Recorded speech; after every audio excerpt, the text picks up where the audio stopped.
President Obama and the NSA trying to strike a balance between privacy, security, and politics. This is Special Report.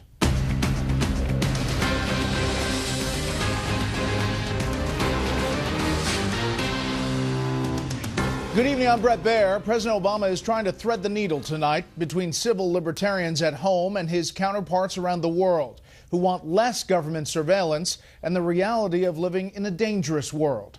Today, he unveiled a compromise which, like so many others, satisfies few and leaves many complaining. Chief White House correspondent Ed Henry has tonight's top story.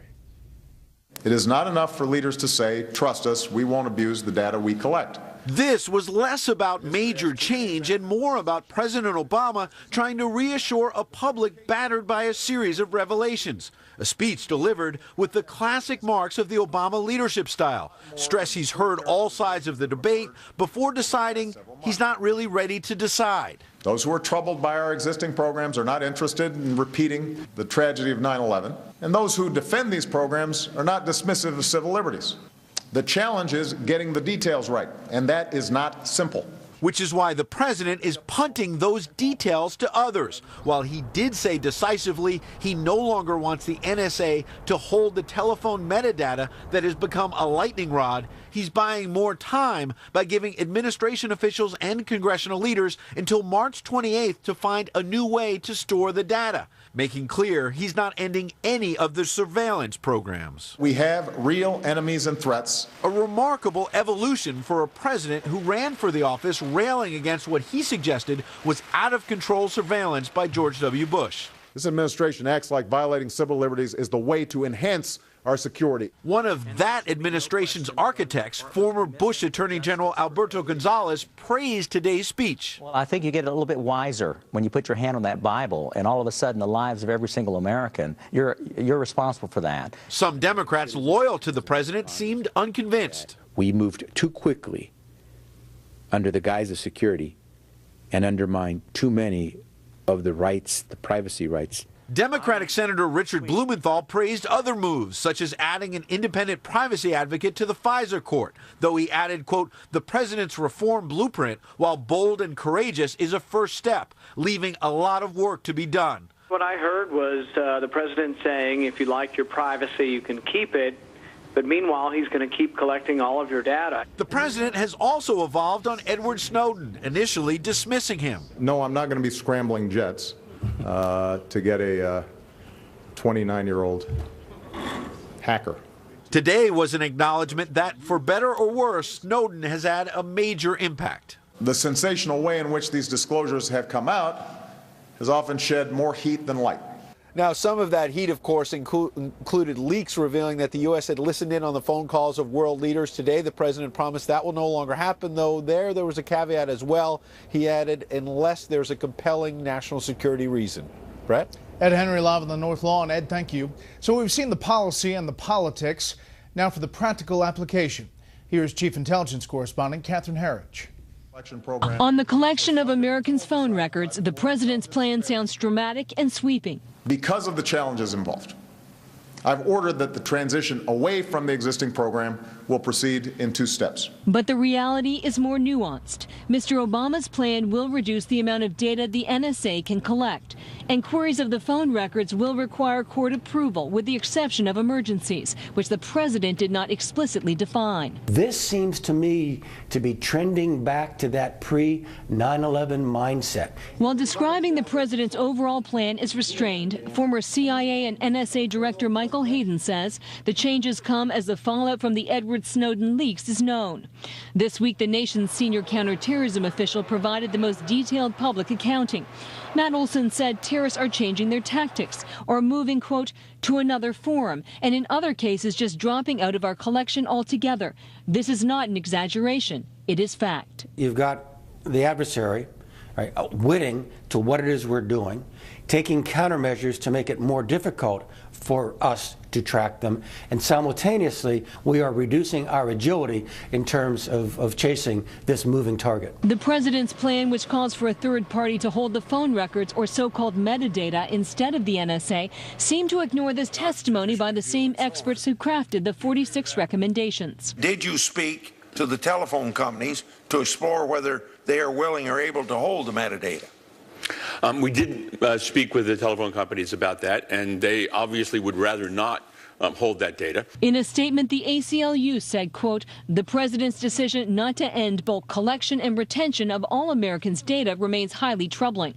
And NSA whistleblowers, whose claims were largely validated by the Snowden leaks, said the government must abandon its kitchen sink approach. So if you do the targeted acquisition, you'll have all the information that is relevant to foreign threats or international crime. People said to me, why are the Europeans so upset? Well, Europeans tell me they lived it. We haven't.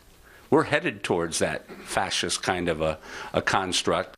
Well, the administration has hung its hat on the notion that the collection of phone records is not nearly as intrusive as reading email content. This week, the former acting director of the CIA told Congress there isn't a sharp distinction. Both data sets are equally revealing, Brad. Catherine, thank you. More on this with the panel. The Obama administration has responded to Canada's demand for a decision on the long-delayed Keystone XL pipeline project. Chief Congressional Correspondent Mike Emanuel tells us the White House does not share its northern neighbors' sense of urgency. We're putting a lot of pressure on, and it's been 5 years, so way past time for a decision. Pressure from all directions is building on President Obama over the Keystone XL pipeline. From the left, 18 environmental groups joined forces, sending this letter yesterday calling on Mr. Obama to embrace clean energy and climate action. Quote, we believe that continued reliance on an all-of-the-above energy strategy would be fundamentally at odds with your goal of cutting carbon pollution and would undermine our nation's capacity to respond to the threat of climate disruption. Today, Canada's Foreign Minister John Baird called on the U.S. to end this state of limbo about the pipeline project. This is a great project for the future economic prosperity of Canada. It's a great project that will create a lot of jobs here in the United States. Secretary of State John Kerry, at an event with his Canadian and Mexican counterparts, was asked about the holdup, and he cited the ongoing environmental impact study. I can promise our friends in Canada that all the appropriate effort is being put into trying to get this done effectively and rapidly. And my hope is that before long that analysis will be available, and then my work begins. Nearly a year ago, Kerry also tried reassuring the Canadians. I don't want to pin down precisely when, but I assure you in the near term. And yesterday in a hearing with EPA Administrator Gina McCarthy, Nebraska Republican Senator Deb Fischer hammered administration energy regulations and policies. Americans can only expect even higher energy prices and greater job losses. Countries that have made shifts away from fossil fuels are now finding such policy positions to be untenable. Polls taken last year show the American people support the project by more than 2 to 1. And with a weak jobs report last week, supporters say it is a no-brainer. But for the president, that would create conflict with a key component of his base. Brett? Mike Emanuel live on the Hill. Mike, thank you. More employers are looking for help and more employees are quitting. That's the latest word from the Labor Department. Job openings reached 4 million in November, a 5.5-year high. About 2.5 million people quit, the most in 5 years. Those are both interpreted as good signs for the job market. Competition for open jobs is down from 6.7 people per opening in 2009 to 2.7 in November. Stocks were mixed today. The Dow gained 41.5. The S&P 500 lost 7. The Nasdaq fell 21. For the week, the Dow gained 0.13 of a percentage point. The S&P 500 lost 0.2. The Nasdaq was up about 0.5. Up next, President Obama desperately tries to get fellow Democrats to support his Iran policy. But first, here's what some of our Fox affiliates across the country are covering tonight. Fox 25 in Oklahoma City with word from Republican Senator Tom Coburn that he will leave office 2 years early. Coburn, who is battling a recurrence of prostate cancer, says the decision was not due to his health. Fox 45 in Dayton, Ohio, where the children of a man executed by lethal injection yesterday say they will sue the state because they say the unusually slow execution amounted to torture. And this is a live look at San Francisco from our affiliate there, KTVU. The big story there tonight is Governor Jerry Brown's declaration that California is in the midst of perhaps its worst dry spell in a century.